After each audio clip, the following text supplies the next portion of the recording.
Понатамошното непридржување до употребата на уставното име Република Северна Македонија, а со тој до Преспанскиот договор, може да влијае на поддршката од Европската унија, а со тој и на европската иднина на државата, велат дел од аналитичарите.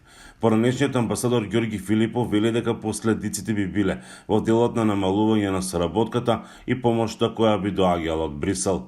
Последиците би биле сигурно стопирање на некои ветувања што се дадени од политичка до економска, до на крајот финансиска помош.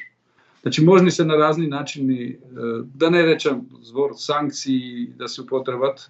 Тој вели дека се ќе зависи од тоа како владата ќе се однесува во однос на сите обврски кои произлегуваат од договорот, дали некои ќе бидат занемарени или отфрлени. Договорот има едно меѓународно значење, оттаму има и меѓународни обврски, а имајќи предвид дека и Европската унија инсистира на негова примена, и Соединените Американски држави, кои што се наш стратешки партнер и главен помагач и главна сила во НАТО. За Маленка Ристевска Јорданова од Институтот за европска политика, најпрво треба да се утврди дали неупотребата на новото уставно име од страна на председателката на државата на чинот на нејзината инаугурација значи и непридржување на договорот од Преспа.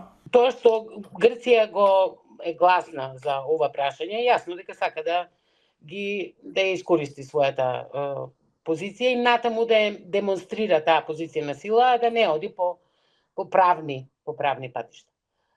Затоа ќе видиме како ова ќе има понатамошен одглас и мислам дека треба малку трпение и ладна глава. Поранешниот амбасадор Ристо Николски смета дека користењето на името Македонија не е воопшто неуставно.